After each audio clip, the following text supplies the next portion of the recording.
Depuis 1 an et demi, Laetitia Joyez partage son quotidien avec un animal de compagnie pour le moins original, puisqu'il s'agit d'un pigeon, un oiseau qui s'est perdu 4 jours en Essonne au mois de novembre. J'ai Pam depuis 1 an et demi, je l'ai trouvé en novembre 2020 du coup.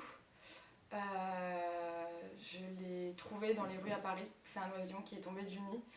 Il avait à peu près une quinzaine de jours et du coup je l'ai récupéré à la sortie de mon travail. Donc après ça je m'en suis occupée. Directement j'étais allée regarder sur un forum pour voir quoi faire et en fait j'avais récupéré une seringue où j'avais enlevé le bout de la seringue et du coup je l'ai nourri en pipette, donc avec du mixage de lentilles, de graines avec de l'eau et du coup j'avais regardé les quantités à donner selon l'âge et je lui donnais des quantités comme ça et je le nourrissais du coup 4 fois par jour. Je suis pas très loin donc du coup ça me permettait le matin de le nourrir, de rentrer le midi.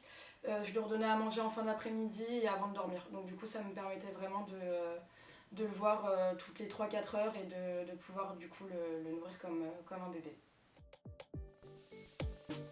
Une adoption particulière qui s'est fait naturellement. Je l'ai récupéré, j'avais pas forcément d'atome crochet avec les pigeons, c'était un pigeon mais il était bébé et du coup ça m'a fait un peu de peine, je l'avais déjà vu le matin et du coup personne ne l'avait récupéré pendant la journée, donc du coup j'étais repassée le chercher le soir. Ça s'est vraiment fait comme ça. Je pense qu'en plus au niveau du caractère ça ressemble un peu à un chat, un peu territorial, un peu indépendant aussi, mais pourtant toujours pas très loin. Étant en complète liberté dans l'appartement, Pam est un compagnon de vie à part entière.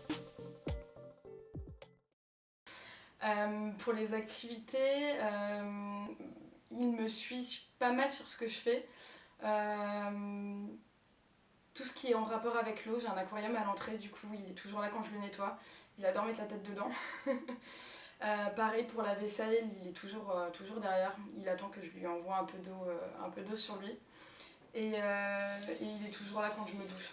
Il vient pas tout le temps, mais de temps en temps il vient du coup prendre une douche. Donc il aime bien les activités d'eau, on va dire. Et puis sinon, voilà, quand je regarde la télé, il se met au-dessus de la télé tout le temps. Il aime bien faire la sieste aussi. Du coup, je l'ai perdu le week-end du 11 novembre. Il y avait un long week-end, j'en ai profité pour aller voir mes parents qui vivent à Corbeil-Essonnes dans le 91.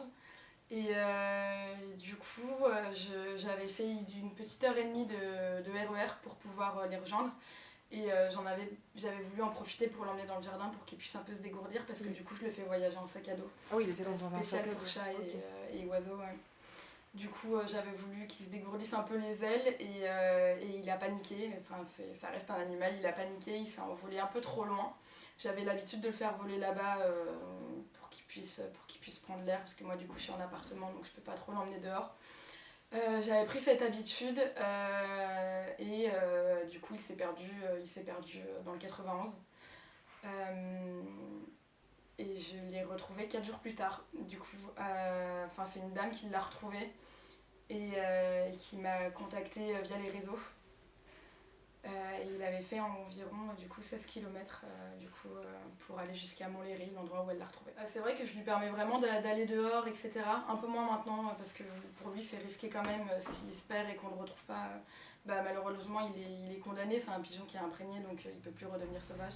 Donc je fais très attention maintenant, je lui ai mis des bagues en plus avec le numéro de téléphone au cas où. C'est quelqu'un qui me l'a envoyé sur Instagram, pareil, qui avait eu un pigeon je crois quand il était jeune et il m'a dit qu'à l'époque lui il lui avait mis ça avec sa famille.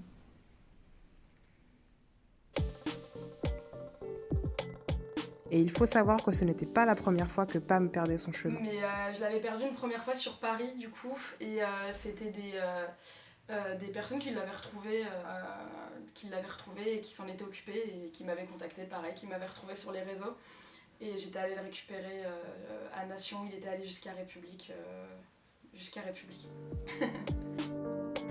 Appartenant à la famille des pigeons voyageurs, on peut se demander si Pam n'est pas embêtée de devoir vivre à l'intérieur. Non, ça n'a pas l'air. Même quand je l'emmène dehors, il est un peu stressé. C'est pas un pigeon qui est habitué à être dehors dans tous les cas. Après, il a toujours des petits coups de délire. Je le retrouve toujours normalement. Enfin, des fois, il s'est déjà envolé un peu plus loin et en l'appelant, il revient tout de suite. Après, s'il se perd et qu'il me perd de vue, là, c'est un peu plus embêtant parce qu'il essaye de me repérer à l'oreille, je pense. Mais s'il se perd, c'est un peu plus embêtant. Mais ça a pas l'air de l'embêter en tout cas d'être en appartement. Je l'ai jamais mis en cage, donc il est habitué à vivre comme un chat ou un chien en appartement.